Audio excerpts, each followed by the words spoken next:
Assalamualaikum warahmatullahi wabarakatuh. Saya Ahmad Furkan dari jurusan Teknik Mekatronika. Saya akan menjelaskan alat proyek akhir saya yang berjudul Alat Identifikasi Ikan Bercampur Formalin Berbasis Sensor ENOS.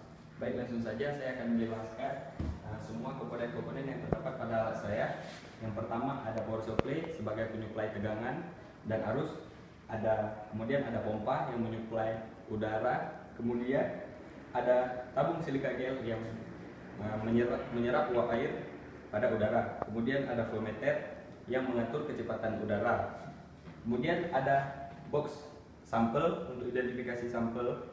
Kemudian ada sensor ENOS yang terdiri dari 3 sensor gas, yaitu sensor TGS 2600, TGS 2611, dan TGS 2602. Kemudian ada Arduino sebagai microcontroller yang memproses seluruh data dari sensor.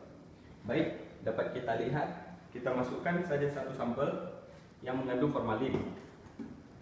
Baiklah, kita letakkan dalam ini, tunggu beberapa saat. Kemudian pada saat sampel dimasukkan, maka serial plotter pada Microsoft Excel akan memproses data yang diterima dari sensor oleh Arduino.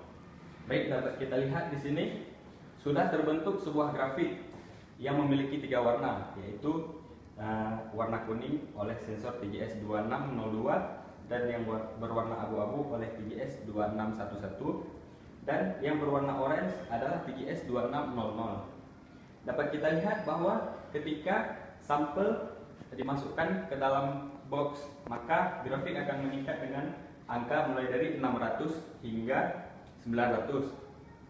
Dari bentuk grafik tersebut dapat kita lihat bahwa alat mendeteksi formalin yang terdapat pada sampel yang telah kita masukkan. Kemudian pada bentuk grafik sensor TGS 2611 dan TGS 2600 dapat kita lihat ada sebuah peningkatan walaupun kedua sensor tersebut tidak spesifik dengan gas metana yang terdapat pada formalin. Baik, dari kesimpulan dari seluruh pengujian alat ini, maka dapat disimpulkan bahwa seluruh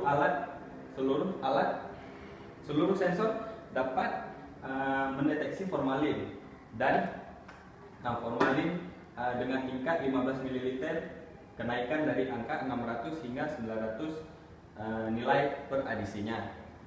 Baik, sekian penjelasan dari saya. Saya akhiri, mohon maaf jika ada kesalahan kata. Wassalamualaikum warahmatullahi wabarakatuh.